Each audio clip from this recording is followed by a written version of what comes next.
اللہ نے دنیا کی عورت کو بنایا مٹی سے اور جنت کی عورت کو بنایا مشک اور زعفران سے۔ وہ سورج کو انگلی دکھائے تو سورج اس کے سامنے نظر نہیں آتا، وہ مردوں سے بات کرے تو مردے زندہ ہو جاتے ہیں، زندوں کو جھلک دکھائے ان کے کلیجے پھٹ جاتے ہیں، دوپٹہ ہوا میں لہرا دے ساری کائنات میں خوشبو پھیل جاتی ہے۔ لیکن ایمان والی مٹی والی عورت اگر تقوی اختیار کرے گی تو اس جنت کی حور سے 70,000 گنا زیادہ خوبصورت ہوگی۔ اللہ نے عورتوں کے حقوق رکھے ہیں۔ میرا نبی فرماتا ہے 3 بیٹیوں کی شادی کر دو تو جنت واجب ہو گئی، 10 بیٹوں کی شادی کرو تو جنت واجب کوئی نہیں، 3 بیٹیوں کی شادی کرو تو جنت واجب ہو گئی۔ تو ایک صحابی نے پوچھا یا رسول اللہ 3 نہ ہو 2 ہوں، تو کہا 2 کی شادی کرو تو جنت۔ ایک نے کہا یا رسول اللہ اگر 2 نہ ہو 1 ہی بیٹی ہو اور آگے کوئی سلسلہ بھی نہ ہو، تو آپ نے کہا 1 بیٹی کی شادی کر دو تو جنت واجب۔ یہی بہن بن جاتی ہے، بیٹی سے بہن بنتی ہے، بھائی آتا ہے۔ تو میرے نبی نے فرمایا جس کو اللہ نے 2 بہنیں عطا فرمائی، 2 بہنیں، اور انہوں نے اس کا حق ادا کیا، حق کہ بھائی بہنوں کا حق مار جاتے ہیں، ماں باپ کی وراثت میں سے بہنوں کو نہیں دیتے، یہ ایسے ہی حرام ہے جیسے شراب بیچنا حرام ہے۔ تو میرے نبی نے فرمایا جس نے بہنوں کو حصہ دیا، جس کو اللہ نے 2 بہنیں دی، اس نے بہنوں کا حق دیا اور شادی کے بعد بھی ان کے سر پہ ہاتھ رکھا تو اس پہ جنت واجب ہو گئی۔ پھر یہ بیٹی سے بہن، بہن سے بیوی ہے۔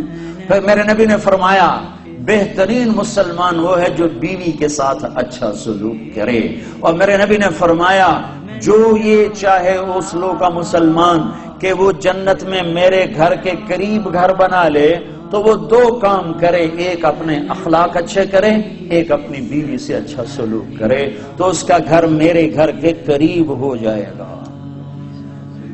تہجد پڑھے، جہاد کرے، تبلیغ کرے، ذکر کرے، مراقبہ کرے، یہ نہیں فرمایا کہ وہ 2 کام کرے، ایک اخلاق اچھے کرے، ایک بیوی سے اچھا سلوک کرے۔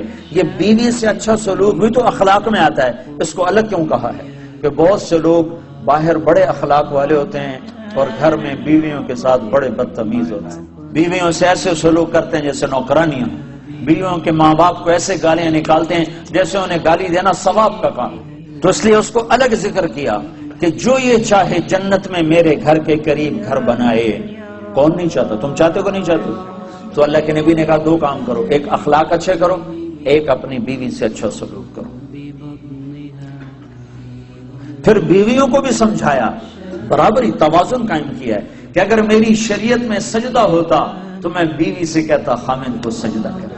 ایک عورت نے پوچھا یا رسول اللہ میری شادی ہو رہی ہے، میرے خامند کا میرے اوپر کیا حق ہوگا؟ تو آپ نے فرمایا تیرے خامند کے جسم پہ پھوڑے پڑ جائیں، پھوڑے نکل آئیں اور پھوڑوں میں پیپ پڑ جائے اور تو زبان سے چاٹ کے اس کے زخم صاف کرے تو بھی تو نے خامند کا حق ادا نہیں کیا۔ لو ان المرأة صلت 5 صامت شهرها حسنت فرجها اطاعت بالها دخلت من ای ابواب الجنت شاءت۔ میرے نبی نے فرمایا جس عورت نے 5 نمازیں پڑھی، رمضان کے روزے رکھے، خامند کی اطاعت کی اور بدکاری نہ کی، عزت میں خیانت نہ کی، تو جب وہ آئے گی تو جنت کے 8 دروازے کھل جائیں گے۔ اللہ فرمائے گا جدھر سے چاہ چلی جا، جنت تیرے لیے ساری حلال ہے۔ یہی عورت ماں کے روپ میں تبدیل ہو جائے تو میرے نبی نے فرمایا کاش میری ماں ہوتی اور میں عشاء کی نماز کے مصلی پر ہوتا اور میں سورۃ فاتحہ شروع کر چکا ہوتا اور ادھر سے میرے گھر کا دروازہ کھلتا اور میری ماں کہتی بیٹا محمد، تو میں اس کی خاطر نماز توڑ دیتا۔ میں کہتا اماں جی حکم، میں پھر پڑھوں گا۔ صرف نماز روزے کا نام اسلام نہیں ہے، اور بھی دکھ ہیں زمانے میں محبت کے سوا، راحتیں اور بھی ہیں وصل کی راحت کے سوا۔